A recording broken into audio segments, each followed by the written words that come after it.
Hello everyone, welcome to foundation classes by Amit. अगर आप Chandigarh PRT exam की प्रिपरेशन कर रहे हैं तो ये क्लासेस आपके लिए मोस्ट इम्पोर्टेंट हैं। इसलिए अगर आपने चैनल को सब्सक्राइब नहीं किया है तो चैनल को सब्सक्राइब कर लें, बेल आइकन पर प्रेस कर ऑल नोटिफिकेशन को आप ऑन कर दें। अगर आपको किसी तरह का कोई डाउट है, कोई इश्यू है, कुछ पूछना चाहते हैं तो आप इस कॉन्टैक्ट नंबर पे व्हाट्सएप मैसेज कर सकते हैं। साथ में हमारा जो टेलीग्राम ग्रुप है उसको आप ज्वाइन कर लीजिए। टेलीग्राम ग्रुप का जो लिंक है वो आपको इसी वीडियो के डिस्क्रिप्शन में मिल जाएगा। हमारी application foundation classes by Amit को अगर आपने डाउनलोड नहीं किया है तो आप एप्लीकेशन को डाउनलोड कर लीजिए। एप्लीकेशन का जो लिंक है वो भी आपको इसी वीडियो के डिस्क्रिप्शन में मिल जाएगा। देखिए, हमने चंडीगढ़ पीआरटी के लिए एक बेस्ट प्रिपरेशन जो बैच है वो स्टार्ट कर रखा है, जो आपको मात्र 699 रुपये में मिल जाएगा। फिलहाल इसकी फीस 699 है, ये भी आपकी इंक्रीज हो सकती है। ठीक है, इसमें हमने जस्ट फिलहाल आपकी एसएसटी, साइंस और इंग्लिश को स्टार्ट कर रखा है। एसएसटी का आपका सिलेबस लेंदी है, इसलिए एसएसटी पे हमने स्पेशल ध्यान दे रखा है ताकि इसको जल्दी से कंप्लीट कर सकें। उसके बाद हम हमारी हिंदी, रीजनिंग और बाकी सीए यानी कि करंट अफेयर का जो पोर्शन है बाकी सबको भी हम कवर करेंगे। तो अगर आपने कोर्स को परचेज नहीं किया है तो आप कोर्स को परचेज कर सकते हैं। इससे बेस्ट और ऑथेंटिक मटेरियल विद प्रूफ आपको कहीं पर भी नहीं मिलेगा, इस बात को आप याद रखिएगा। तो चलिए आगे बढ़ते हैं। देखिए, आज हम जिन क्वेश्चंस को डिस्कस करने वाले हैं वो है आपकी आईसीटी यानी कि चंडीगढ़ पीआरटी के अंदर आपके जो 15 क्वेश्चंस हैं वो आपके कंप्यूटर के पूछे जाते हैं। ठीक है, आपके इंटरनेट से, ईमेल से कुछ सिलेक्टेड टॉपिक्स हैं जहां से आपके ये क्वेश्चंस पूछे जाते हैं। तो आज हम उन क्वेश्चंस को डिस्कस करेंगे। ठीक है, तो देखिए आपका फर्स्ट क्वेश्चन है RFID स्टैंड्स फॉर, यानी कि आपको RFID की फुल फॉर्म बतानी है। तो सबसे पहले तो आप ये समझिए कि RFID होती क्या है और ये कहां पे यूज की जाती है, ये समझना बहुत ज्यादा इंपॉर्टेंट है। तो चलिए देखते हैं। आप सभी गाड़ी में जाते होंगे कहीं ना कहीं, ठीक है, और जब आप गाड़ी में जाते हैं तो आपको जाते समय बीच में टोल भी पड़ता होगा जिसको आप क्रॉस करते हैं, है ना। और आपने अपनी जो गाड़ियां हैं, गाड़ियों के ऊपर जो आगे की स्क्रीन है ना, आगे का जो आपका शीशा है मेन वाला, तो वहां पे आपने कॉर्नर में एक फास्ट टैग लगा हुआ देखा होगा। क्या देखा होगा? Fast tag. एक चौकोर आकार का लगा होता है जिसको हम फास्ट टैग बोलते हैं। तो जब आपकी गाड़ियां टोल के पास से गुजरती हैं ना, तो आपने देखा होगा काफी गाड़ियां तो यहाँ पे रुक के क्या करते हैं, वो पे करते हैं कैश के अंदर, है ना। और काफी गाड़ियां आपने देखी होंगी वो डायरेक्ट सीधा निकल जाती हैं, वो टोल पे रुकती ही नहीं है। तो इसका रीजन क्या है? तो देखिए, उन सभी गाड़ियों के ऊपर आपका फास्ट टैग लगा होता है। ठीक है, क्या लगा होता है? फास्ट टैग लगा होता है, जिसमें गाड़ी के नंबर एटसेट्रा एटसेट्रा सब कुछ होता है, कंप्लीट डिटेल होती है आपकी गाड़ी की। और उसके अंदर रिचार्ज किया जाता है, यानी कि उसके अंदर पैसे होते हैं उस टैग के अंदर। तो यहां पे आपका एक कैमरा लगा होता है और वो कैमरा क्या करता है, इस फास्ट टैग को स्कैन कर लेता है। और जब फास्ट टैग को स्कैन करता है ना, तो जितने रुपए यहां पे करने होते हैं ना, वो अपने आप इस फास्ट टैग में से कट जाते हैं। तो यहां पे गाड़ियों को स्पेशल रुक के कैश में पे करने की जरूरत नहीं होती है। आपके जो पैसे हैं वो ऑटोमेटिक आपके फास्ट टैग में से कट जाते हैं। तो जो ये तकनीक है ना फास्ट टैग वाली, ये आपकी RFID तकनीक के ऊपर डिपेंड है। इसके ऊपर RFID जो टेक्नोलॉजी है उसके ऊपर ही डिपेंड है आपका ये फास्ट टैग वाली तकनीक। इस बात को याद रखिएगा। आप आपसे पूछा जा सकता है कि फास्ट टैग के अंदर हम किस तकनीक का यूज करते हैं, तो तकनीक है आपकी RFID। अब देखते हैं इसकी फुल फॉर्म को। तो देखिए, RFID की फुल फॉर्म होती है radio frequency identification. Radio frequency identification, यानी कि देखिए आप यहां पे आंसर नंबर डी, जो आपका ऑप्शन नंबर डी है, रेडियो फ्रीक्वेंसी आइडेंटिफिकेशन, ये होती है आपकी RFID। आप समझ गए होंगे। अब आगे समझिए। अब देखिए सीधा और सिंपल सा इसमें क्या होता है, रेडियो फ्रीक्वेंसी। आपने रेडियो वेव के बारे में पढ़ा होगा, रेडियो तरंगे। तो यानी कि रेडियो तरंगों की सहायता से, रेडियो वेव की सहायता से जो ये टेक्नोलॉजी है ये स्कैन कर लेती है उस लिंक को जिसमें ये काम किया जाता है। ठीक है, जो ये काम में आती है। तो आपको सिर्फ इतना याद रखना है कि RFID की फुल फॉर्म है रेडियो फ्रीक्वेंसी आइडेंटिफिकेशन, और इसमें रेडियो वेव का यानी कि रेडियो तरंगों का यूज किया जाता है। आपको सिर्फ और सिर्फ इतना याद रखना है। ठीक है, आगे बढ़ते हैं, आप समझ गए होंगे। नेक्स्ट क्वेश्चन है आपका, firewall examines each dash that are entering और लीविंग द इंटरनल नेटवर्क, यानी कि फायरवॉल प्रत्येक खालिस्तान की जांच करता है जो आंतरिक नेटवर्क में प्रवेश कर रहे हैं या फिर छोड़ रहे हैं। अब देखिए, आप मुझे एक बात बताइए, आप सभी मोबाइल चलाते हैं और मोबाइल के अंदर आप क्या चलाते हैं? इंटरनेट चलाते हैं। और जब आप इंटरनेट चलाते हैं तो व्हाट्सएप के थ्रू आप क्या करते हैं? इमेजेस सेंड भी करते हैं और इमेजेस को क्या करते हैं? आप डाउनलोड भी करते हैं। मैं इमेज का ऑप्शन ले रहा हूं बस एक समझाने के लिए आपको। डाउनलोड भी करते हैं और आप अपलोड भी करते हैं। अपलोड का मतलब क्या हो गया भाई? आप किसी को सेंड कर रहे हैं तो एक तरह से आप अपलोड कर रहे हैं, और आप किसी की इमेज को डाउनलोड कर रहे हैं तो इसका मतलब क्या हो गया? वो आपके पास आई है और आप उसको डाउनलोड कर रहे हैं, है ना? तो आपने क्या किया? एक तरह से आपने जो डाटा होता है ना, डाटा, तो आपने डाटा को ट्रांसफर किया है किसी के पास, और किसी के डाटा को आपने क्या किया है? डाउनलोड किया है। और ये सब चीजें आपने किसकी सहायता से की हैं? आपने इंटरनेट की सहायता से की हैं। तो अब आप एक स्क्रीनशॉट देखिए, मैं आपको दिखाना चाहता हूं। ये देखिए, ये मेरा जो लैपटॉप है ना, लैपटॉप का स्क्रीनशॉट है। मैं इसको थोड़ा सा रब कर देता हूं ताकि आपको समझा सकूं मैं अच्छे से। तो ये देखिए आप, अब आपको यहां पे दिखाई दे रहा होगा वायरस और थ्रेट प्रोटेक्शन। अब वायरस के बारे में तो आपको अच्छे से पता है, जो आपके काम को, आपके कंप्यूटर को, आपके लैपटॉप को, आपके मोबाइल को हानि पहुंचाता है, वो वायरस होता है, ठीक है? तो वायरस का संबंध होता है आपके थ्रेट प्रोटेक्शन के साथ। यानी कि आपके मोबाइल के अंदर जब कोई खराबी आ जाए ना, तो वायरस के कारण, ठीक है? और यहां पे देखिए आप फायरवॉल का जो संबंध होता है ना, वो आपके नेटवर्क प्रोटेक्शन के साथ होता है। और हमसे यही पूछा गया है कि देखिए आप, फायरवॉल प्रत्येक खालिस्तान की जांच करता है जो आंतरिक नेटवर्क में, इंटरनल नेटवर्क में, यानी कि नेटवर्क से रिलेटेड होता है आपका फायरवॉल। तो इसका मतलब क्या हो गया? जब भी आप किसी इमेज को या किसी डाटा को, क्या बोला जाता है? इमेज या जो अपलोड कर रहे हैं आप, इसको हम डाटा ही तो कहेंगे ना। यानी कि आप डाटा को ही तो ट्रांसफर करते हैं एक जगह से दूसरी जगह, या दूसरे के डाटा को ही तो आप इस्तेमाल करते हैं, डाउनलोड करते हैं। तो इसका मतलब क्या हो गया कि जो आपका फायरवॉल है ना, वो प्रत्येक डाटा को चेक करता है, और इसे बोला जाता है डाटा पैकेट्स। यानी कि जो इंफॉर्मेशन है वो किस में है? आपकी डाटा पैकेट्स के रूप में है। तो फायरवॉल जो है वो प्रत्येक आने जाने वाले डाटा को क्या करता है? स्कैन करता है, उसकी जांच करता है कि कहीं ये आपके लिए हानिकारक तो नहीं है। तो इसकी जो आंसर हो जाएगा आंसर नंबर बी। यानी कि firewall examines each data packets that are entering और लीविंग द इंटरनल नेटवर्क। आप याद रखिएगा। आगे बढ़ते हैं।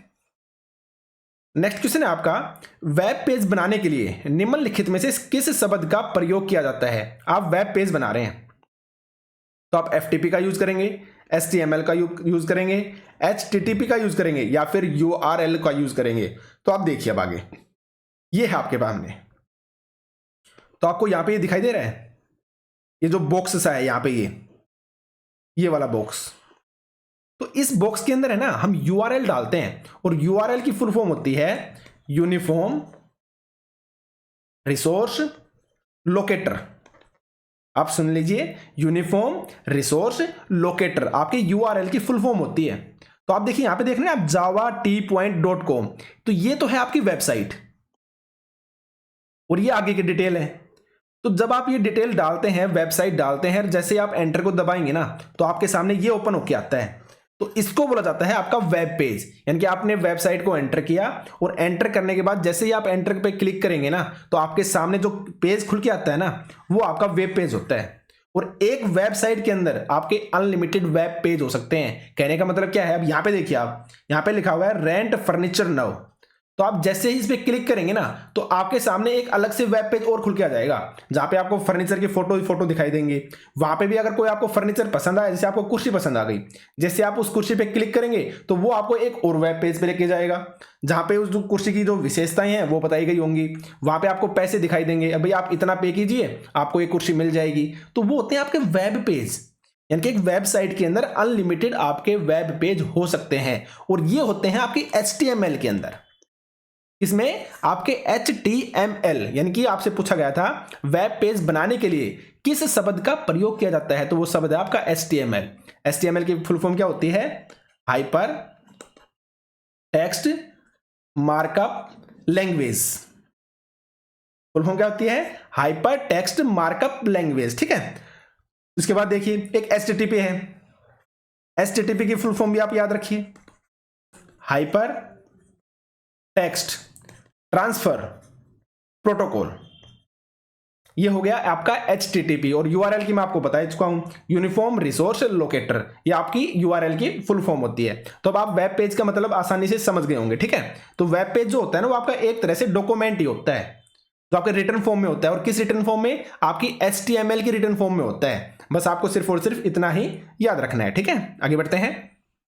निम्नलिखित में से कौन सा पता जो वेब पेज के स्थान को निर्दिष्ट करता है, यानी कि दिखाता है, वो आपसे पूछा गया है। अब एक बात बताइए आप, यहां पे बोला है which of the following is an address that are specifies the location of a web page. अब मैंने जस्ट अभी आपको बताया था कि आप यहां पे क्या डाल रहे हैं, ये वेबसाइट डाली आपने, और वेबसाइट के आगे आपने ये भी डिटेल डाली। तो जब आप एंटर करते हैं तो कहां पे पहुंचते हैं? एक वेब पेज के ऊपर ही तो पहुंचते हैं। तो यहां पे ये पूछा गया है कि ये क्या है, ये बॉक्स है ना, ये बॉक्स क्या है जहां पे आप एड्रेस को डाल रहे हैं, ये आपसे पूछा गया है कि which of the following is an address that are specify the location of a web page. वो कहलाता है आपका URL। क्या कहलाएगा? URL, uniform resource. मैं एकदम क्लियर लिख देता हूं, रिसोर्स लोकेटर, ठीक है। यूनिफॉर्म रिसोर्स लोकेटर आपके फुल फॉर्म होती है। और इसके अलावा मैं आपको एक और स्क्रीनशॉट दिखाता हूं। यहां पे देखिए आप, यहां पे जैसे आप अपने ब्राउजर को खोलते हैं, मैंने एक क्रोम खोला, तो जैसे आप क्रोम को या फायरफॉक्स को, आप किसी भी ब्राउजर को जो आप यूज करते हैं उसको ओपन करेंगे ना, तो आपके सामने ऐसा लिखा हुआ आता है ना। तो यहां पे देखिए, सर्च गूगल और टाइप ए URL, यहां पे क्लियरली लिखा हुआ है URL, यानी कि यूनिफॉर्म रिसोर्स लोकेटर। आप यहां पे जो भी एड्रेस डालेंगे ना, वो डायरेक्ट आपको एक वेब पेज के ऊपर लेके जाएगा। तो हमसे यही पूछा गया था कि जो आपका निम्नलिखित में से कौन सा पता है जो वेब पेज के स्थान को निर्दिष्ट करता है, तो कौन है? वो आपका URL है। याद रखिएगा आप, ठीक है। आप समझ गए होंगे। आगे बढ़ते हैं। माइक्रोसॉफ्ट वर्ड में वर्ड डॉक्यूमेंट में हाइपरलिंक फील्ड प्रदर्शित करने के लिए आप क्या दबा सकते हैं? तो ऑप्शंस को देख सकते हैं आप, कंट्रोल प्लस में शिफ्ट प्लस में F9 की, कंट्रोल प्लस में Alt की, उसके बाद है शिफ्ट प्लस में F9, या फिर नन ऑफ दीज। तो इसका जो करेक्ट आंसर होगा ना, वो आपका नन ऑफ दीज आएगा। क्या आएगा? None of these. जो हाइपर लिंक्ड फील्ड होते हैं ना, उसके लिए क्या जाता है आपका कंट्रोल CTRL प्लस में K, ये होगा आपका राइट आंसर, जो इसके अंदर नहीं था। तो यहां पे जो आपका करेक्ट आंसर हो जाएगा, आंसर नंबर डी हो जाएगा, नन ऑफ दीज। लेकिन आपको ये पता होना चाहिए कि हाइपर लिंक्ड का मतलब क्या होता है, तो वो मैं आपको समझाता हूं। देखिए आप, देखिए जैसे आप अपना, ये मैंने खोल रखा है आपका वर्ड जो डॉक्यूमेंट है ना, MS वर्ड, वो मैंने ओपन कर रखा है, मैंने स्क्रीनशॉट यहाँ पे लगाया है। तो जैसे ही आप MS वर्ड को खोलते हैं, पेज को चूज करते हैं, और यहाँ पे आपने जैसे ही CTRL प्लस K दबाया ना, तो ये बॉक्स आपके सामने खुल के आता है। और इस बॉक्स के अंदर आपको क्या करना होता है, ये आपके सामने फोल्डर है कुछ। तो आपने मान लो इस डॉक्यूमेंट 1 को चूज कर लिया, तो जैसे आप डॉक्यूमेंट 1 को चूज करेंगे, यहां पे ओके का बटन दबाएंगे ना, तो आपके सामने एक लिंक जनरेट हो जाएगा ऑटोमेटिक यहां पे ही, यानी कि इसी पेज पे आपका एक लिंक जनरेट होकर यहां पे पेस्ट हो जाएगा। और जैसे ही उस लिंक पे आप कभी भी कंट्रोल को प्रेस करके और उस लिंक पे क्लिक करेंगे ना, वो ऑटोमेटिक आपको यहीं पे लेके जाएगा, यानी कि ये फाइल ओपन कर देगा डॉक्यूमेंट 1 वाली। तो हाइपरलिंक का मतलब ये होता है कि एक पर्टिकुलर आपके पास एक लिंक जनरेट हो जाता है, और वो लिंक आपको उसी जगह पर लेके जाएगा जहां पे आप जाना चाहते हैं। जो लिंक आपने जनरेट किया है, जिस डॉक्यूमेंट का लिंक आपने जनरेट किया है, वहां पे आपको डायरेक्ट लेके जाएगा। इसे बोलते हैं हम हाइपरलिंक, और वो होता है आपका कंट्रोल प्लस K से। याद रखिएगा आप, ठीक है। तो यहां पे जो करेक्ट आंसर हो जाएगा, आंसर नंबर डी। अब आगे बढ़ते हैं। देखिए ये आप याद रख सकते हैं भाई, कंट्रोल प्लस N है तो क्रिएट न्यू डॉक्यूमेंट होता है, कंट्रोल प्लस S से क्या होता है, save document, control plus Z से होता है अंडू लास्ट एक्शन। काफी बार आपने देखा होगा, आप कुछ टाइप कर रहे हैं मान लो, तो टाइप करते समय आप गलत टाइप कर देते हैं। आपने मान लो कोई पेज है और इसमें आप टाइप कर रहे हैं, और करते करते आपने कुछ गलत टाइप कर दिया, तो एक तो तरीका क्या होता है कि आप इसको क्या करेंगे, धीरे धीरे कट करेंगे, ऐसा ही करेंगे ना। तो एक अंडू ऑप्शन होता है, तो अंडू ऑप्शन का मतलब होता है जैसे आप इस पर क्लिक करेंगे ना, ये ऑटोमेटिक सही हो जाएगा, यानी कि यहां से ही अपने आप रिमूव हो जाएगा। आपको अलग से स्पेशली धीरे धीरे करने की जरूरत नहीं है। या फिर आप हो सकता है कि आपने टाइप कर रहे हैं और आपसे ये पेज क्या हो गया, गलती से डिलीट हो गया, अचानक से आपने कुछ भी गलती से दबा दिया और ये डिलीट हो गया, तो जैसे आप अंडू करेंगे ना, तो ये वापस यहां पे आ जाएगा, ठीक है। यानी कि प्रीवियस जो एक्शन है ना, उसको डिनोट करता है ये, याद रखिएगा आप। Control plus A select all होता है। F7 का मतलब होता है स्टार्ट स्पेल चेकर, यानी कि कहीं अगर स्पेलिंग में गड़बड़ है ना, तो स्पेलिंग को चेक करेगा आपका F7। तो ये सारे आपके शॉर्टकट की हैं, इनको आप याद रख सकते हैं, ठीक है। आगे बढ़ते हैं। माइक्रोसॉफ्ट वर्ड में लेफ्ट इंडेंट को बढ़ाने के लिए निम्नलिखित में से किस कुंजी या की का उपयोग किया जाता है? कंट्रोल प्लस में आई है, कंट्रोल प्लस में एम है, एल्ट प्लस में आई है, या फिर F10 है? तो देखिए मैं आपको बताना चाहूंगा इसका जो करेक्ट आंसर है, आंसर नंबर बी आएगा। और मैं आपको करके दिखाता हूं। देखिए जब तक आप प्रैक्टिकली चीज़ों को नहीं सीखेंगे ना, तो आप एक बात ये समझिए कि आप चीज़ों को रटेंगे, और रटी हुई चीज़ें काफ़ी लंबे समय तक याद नहीं रहती हैं, वो माइंड से निकलती ही निकलती हैं। लेकिन जब आप प्रैक्टिकली चीज़ों को देख लेते हैं ना या कर लेते हैं ना, तो वो चीज़ें माइंड से फिर निकलती नहीं है, याद रखिएगा आप। ठीक है, तो आप देखिए यहाँ पे मैंने क्या किया, या मैंने MS पावर खोला, MS जो वर्ड है, MS वर्ड को मैंने ओपन किया, और यहाँ पे क्या बोला है, मैंने करेक्ट आंसर क्या बताया, इसका कंट्रोल प्लस M बताया है। और मैं बात कर रहा हूं लेफ्ट इंडेंट के बारे में। तो पता है लेफ्ट इंडेंट किसे बोलते हैं? ये देखिए आप, यहां पे आप डमरूसा देख रहे हैं, ये डमरूसा आपको दिखाई दे रहा होगा, ये आपका लेफ्ट इंडेंट है। इधर आप देख रहे हैं, ये आपका राइट इंडेंट है। तो इसमें होता क्या है भाई, मान लो आपको यहाँ पे कुछ टाइपिंग करना है, तो टाइपिंग करने के लिए आप यहाँ पे आ रहा है, आपका जो कर्सर है ना, यहाँ से आपकी टाइपिंग स्टार्ट होती है। लेकिन आप चाहते हैं यहाँ से ना हो, ये यहाँ से हो, क्योंकि बीच में से स्टार्ट होगा ना, आपको थोड़ा सा अजीब लगेगा कि नहीं यार ये सही तरीके से सेट नहीं है। जैसे मैं आपको PDF नोट्स दे रहा हूँ कोर्स के अंदर, तो जो मैं लिखता हूं तो मैं यहां से स्टार्ट करता हूं। अगर मैं उसी को यहां से लिखना स्टार्ट कर दूं, यहां से और यहां तक लिखूं, ये भी खाली छोड़ दूं, इस साइड का भी खाली छोड़ दूं, तो आपको कैसा लगेगा? अच्छा नहीं लगेगा ना। आप ऐसा ही सोचेंगे नहीं तो गलत है, आपको अजीब भी लगेगा और खराब भी लगेगा। तो आप इसका मतलब क्या होता है पता है? तो लेफ्ट इंडेंट होता है ना, इसका मतलब यही है कि जो आपका कर्सर है ना, जो यहाँ पे है, तो जैसे ही आप कंट्रोल प्लस M दबाएंगे ना, तो ये जो कर्सर है ये अपने आप इस तरह से सरकता हुआ यहाँ पे आ जाएगा। जितना आप सरकाना चाहेंगे ना उधर हो जाएगा, या इधर सरकाना चाहते हैं तो इधर हो जाएगा ये ट्रांसफर। तो ये होता है आपका लेफ्ट इंडेंट। तो इसके लिए हम दबाते हैं हमेशा कंट्रोल प्लस में M को, ये आप याद रखिएगा। ठीक है, अब आगे बढ़ते हैं। आप समझ गए होंगे यहां पे हमारा करेक्ट आंसर क्या होगा, आंसर नंबर बी। अब आगे चलते हैं। नेक्स्ट क्वेश्चन है आपका, माइक्रोसॉफ्ट पावर पॉइंट में वर्तमान प्रस्तुति के बीच एक नई स्लाइड डालने की जो शॉर्टकट की है ना, वो क्या है? अब ये समझिए आप, जो मैं आपको पढ़ाता हूं ना, जो मैं आपको ये रिकॉर्ड कर रहा हूं वीडियो, ये मैं माइक्रोसॉफ्ट पावर पॉइंट के अंदर कर रहा हूं। ठीक है, और इस साइड ये आपको दिखाई दे रही है स्लाइड है, जो मैं आपकी ये ICT की क्लास डाउनलोड कर रहा हूं या मैं रिकॉर्ड कर रहा हूं, तो ये आपकी स्लाइड्स है, इनको स्लाइड्स बोलते हैं हम। जो आपको यहाँ पे दिखाई दे रही है ना, ये स्लाइड है, ये स्लाइड, इसको एक स्लाइड बोलते हैं कंप्लीट को। ये आपकी सेकंड स्लाइड हो गई, ये थर्ड स्लाइड, ये फोर्थ स्लाइड। तो इसमें बोला गया है कि दो स्लाइड के बीच में, जैसे मान लो ये मैंने चूज कर रखी है, ये आपको अलग कलर में दिखाई दे रही होगी ना, तो इसके जस्ट बाद मुझे एक नई जो स्लाइड है ना वो ऐड करनी है। तो इसने यही पूछा है कि जो न्यू स्लाइड जो ऐड होती है ना, वो किस शॉर्टकट की से होगी। तो जैसे ही मैं कंट्रोल प्लस M दबाऊंगा, तो आपकी जो न्यू स्लाइड है ना वो यहां पे अलग से ऐड हो जाएगी, इसके जस्ट नीचे। कंट्रोल प्लस M जैसे ही मैं दबाऊंगा ना, तो इसके जस्ट नीचे ऐड हो जाएगी। इसी के जस्ट नीचे क्यों हो रही है? क्योंकि मैंने इसी को चूज कर रखा है, इसी को मैंने ओपन कर रखा है। तो जो हम ओपन रखते हैं ना, उसके जस्ट नीचे ऐड होती है। अगर मैं यहाँ पे इसको ओपन रखूंगा तो इसके जस्ट नीचे ऐड होगी। अगर मैंने ये वाली फाइल ओपन कर रखी है स्लाइड, तो इसके जस्ट नीचे ऐड होगी। अब मैंने जो आप देख रहे हो ना ये वाली, तो ये मैंने ये चूज कर रखी है, तो जैसे ही मैं कंट्रोल प्लस M दबाऊंगा, इसके जस्ट नीचे हो जाएगी। अब आप क्वेश्चन पूछेंगे कि सर यहां पे भी आपने कंट्रोल M बता दिया पावर पॉइंट में, और ऊपर जो MS एक्सेल था, MS वर्ड था, इसमें भी आपने कंट्रोल M बताया था। जी ऐसा ही है, माइक्रोसॉफ्ट वर्ड में जो लेफ्ट इंडेंट होता है उसको हम ट्रांसफर करना चाहते हैं तो आप कंट्रोल प्लस M ही दबाएंगे। और जब आप पावर पॉइंट में जाएंगे और वहां पे आपको न्यू स्लाइड ऐड करनी है, तब भी आप कंट्रोल प्लस M ही दबाएंगे। अलग अलग आपके सॉफ्टवेयर हैं तो अलग अलग उनके फीचर्स हैं। ठीक है, तो वहां पे कंट्रोल M का मतलब लेफ्ट इंडेंट से है, और यहाँ पे कंट्रोल M का मतलब है न्यू स्लाइड से।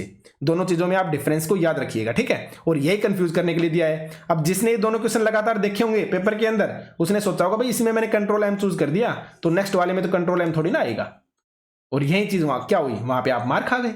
बस यही चीजें हैं। ठीक है, आगे बढ़ते हैं। नेक्स्ट क्वेश्चन है आपका, स्लाइड शो देखने के लिए किस कुंजी या की का उपयोग किया जा सकता है? तो देखिए आप यहाँ पे ऑप्शन है आपके F5, F2, F7 या फिर F9। तो देखिए पहले तो आपको स्लाइड शो का मतलब समझना होगा। यहाँ पे देखिए आप, ये मैंने MS पावर पॉइंट खोल रखा है जिसमें मैं आपकी स्लाइड रेडी करता हूं। ठीक है, यहाँ पे आप देख रहे हैं आप file, home, insert, draw, design, transition, animation, और यहाँ पे आपका स्लाइड शो। स्लाइड शो का मतलब ये होता है यहाँ पे जितनी भी स्लाइड होती है ना, जैसे ये एक स्लाइड है फिलहाल, यहाँ पे 2 3 जैसे मैंने अभी जस्ट आपको पीछे दिखाई है, तो वो सारी क्या होती हैं आपकी स्लाइड्स होती हैं। तो जैसे ही मैं क्या दबाऊंगा, देखिए आप F5, इसका जो आंसर होगा ना, आंसर नंबर फर्स्ट होगा F5। जैसे ही मैं F5 के ऊपर क्लिक करूंगा ना, तो ये कंप्लीट, ये जो स्लाइड है ना, ये कंप्लीट ओपन हो जाएगी, कंप्लीट ओपन, पूरी स्क्रीन के ऊपर ओपन हो जाएगी ये। जैसे आप जब टीवी चलाते हैं, मूवी देखते हैं, तो आप जूम करते हैं ना, या डबल क्लिक करते हैं ना लैपटॉप के ऊपर, ताकि आपकी जो कंप्लीट जो स्क्रीन है उसके ऊपर मूवी चलने लग जाए। तो जैसे आप कंट्रोल प्लस F5 पे दबाएंगे, F5 पे दबाएंगे, कंट्रोल प्लस F5 नहीं, सिर्फ और सिर्फ F5, जैसे आप लैपटॉप के अंदर F5 को दबाते हैं, तो दबाते ही आपकी जो पूरी स्क्रीन है ना, वो स्लाइड आने लग जाएगी आपके सामने। जितनी भी स्लाइड होंगी वो अपने आप प्ले होना स्टार्ट हो जाएंगे और कंप्लीट स्क्रीन के ऊपर शो होंगी, वो याद रखिएगा। तो ये होता है आपका F5 का मतलब, ठीक है। तो आप समझ गए होंगे स्लाइड शो देखने के लिए किस कुंजी का उपयोग किया जाता है, आपकी F5 का, याद रखिएगा। आगे बढ़ते हैं। नेक्स्ट क्वेश्चन है आपका, junk email is also called. Junk email is also called. देखिए अब यहां पे आइए आप, ये फोल्डर है आपके पास, तो ये ऑल फोल्डर मैंने ईमेल जो है ना, मेरी ईमेल आईडी, वहां से मैंने स्क्रीनशॉट लिया है। एक होता है आपका आउटबॉक्स। आउटबॉक्स का मतलब ये होता है जो आपने किसी के पास आप भेज रहे हैं ना, तो वो सारी की सारी जो ईमेल है ना, वो आपको आउटबॉक्स में नजर आएंगे, यानी कि आपने सेंड कर दी है वो, लेकिन आपकी आउटबॉक्स में अभी वो कंप्लीटली उसके पास पहुंची नहीं है जिसके पास आप सेंड कर रहे हो, वो आउटबॉक्स के अंदर है आपके पास। एक आपका इनबॉक्स होता है। इनबॉक्स में एक बारे में आपको अच्छे से पता है कि जब आपकी ईमेल जितनी भी आती है ना, वो आपके इनबॉक्स में आती है। ऑल मेल यानी कि सब कुछ दिखाएगा वहां पे। ड्राफ्ट का मतलब भी आपको पता है। ड्राफ्ट का मतलब ये होता है आपको ईमेल लिख रहे हैं, मान लीजिए ABCD, आप कोई भी एक ईमेल लिख रहे हैं, तो लिखते लिखते आपने उस ईमेल को बीच में छोड़ दिया, आपने सोचा भाई ये कंप्लीट नहीं हुई है, मैं इसको कल भेजूंगा, क्योंकि काफी लेंथी ईमेल मुझे लिखनी पड़ रही है, तो मैं अभी इसको यहीं पे रोकना चाहता हूं, मैं बाद में देखूंगा। तो आप उस काम को जब बीच में छोड़ देते हैं ना, तो वो आपकी ऑटोमेटिक ड्राफ्ट के अंदर सेव हो जाती है। तो नेक्स्ट डे जब आप आके स्टार्ट करोगे ना, तो जहां तक आपने लिखी है उसके जस्ट नीचे से आप दोबारा स्टार्ट कर सकते हो, तो उसको बोलते हैं हम ड्राफ्ट। ये हमारे मोबाइल में भी होता है। आप कभी मैसेज टाइप करके देखना मोबाइल के अंदर, तो जैसे आप टाइप करते हैं ना, और आपने टाइपिंग बीच में छोड़ दी और आपने जस्ट बैक वाला बटन दबा दिया, तो वो आपका ड्राफ्ट में ऑटोमेटिक सेव हो जाता है। दोबारा आप जब मैसेज को ओपन करेंगे तो वहां पे ड्राफ्ट लिखा हुआ आपको अलग से मिल जाएगा, तो उसको बोलते हैं हम ड्राफ्ट। सेंट मेल आपको अच्छे से पता है, जो कंप्लीटली पहुंच चुकी है, जिसके पास आप भेजना चाहते थे उसके पास जो ईमेल है वो कंप्लीटली जो मेल है वो पहुंच गई है। ट्रेस जो होता है ना, यहां पे होती है जो हम चीजें डिलीट करते हैं, वो आपकी ट्रेस में, यानी कचरा। ट्रेस को कचरा बोलते हैं एक तरह से, ठीक है। तो यहां पे चली जाती हैं। इंपॉर्टेंट, भाई जो इंपॉर्टेंट मेल है। एक होता है आपका स्पैम, ये है आपकी। तो जो भी आपकी हानिकारक होंगे, जो आपका आंसर है वो ये होगा। जितनी भी जंक ईमेल होंगी ना, जो आपके लिए काम की नहीं है, ठीक है। आपने काफी ऐसी ईमेल आती हुई देखी होंगी, जैसे आपके पास मोबाइल में कॉल आती है, तो जब आप जो ट्रू कॉलर यूज करते होंगे उनको पता होगा, अलग से लिखा हो जाता है कि ये स्पैम कॉल है, यानी कि फ्रॉड कॉल है, ये काम की नहीं है, ये खराब है, तो उसको बोला जाता है जंक ईमेल। तो जो जंक ईमेल है उसको बोलते हैं हम स्पैम। क्या बोलते हैं? स्पैम बोलते हैं। ये प्रैक्टिकल चीजें हैं, जब आप प्रैक्टिकल सीखोगे ना तभी चीजें होंगी। इजी है ये और बेसिक है ये, इनमें कुछ अलग से नहीं है, आप याद रखिए इस चीज को, ठीक है। आगे बढ़ते हैं। नेक्स्ट है आपका, कौन सा शब्द वेब पर एक विशिष्ट कंप्यूटर और संपूर्ण वेबसाइट के मुख्य पृष्ठ की पहचान करता है? फिर से वही क्वेश्चन दे दिया, इसका आंसर क्या होगा? आपका URL होगा। भाई इसने यही पूछा है कि कौन सा शब्द वेब पर एक विशिष्ट कंप्यूटर या संपूर्ण वेबसाइट के मुख्य पृष्ठ की पहचान करेगा। तो हम क्या करते हैं, URL के अंदर हम वेबसाइट ही तो डालते हैं। तो URL से देख लिया, आपके 3 क्वेश्चन पूछ रखे हैं, तो इसका करेक्ट आंसर क्या हो जाएगा? आपका URL हो जाएगा, ठीक है। इसी तरीके से आगे देखते हैं। जब आप MS ऑफिस में का उपयोग कर रहे हैं तो फंक्शन की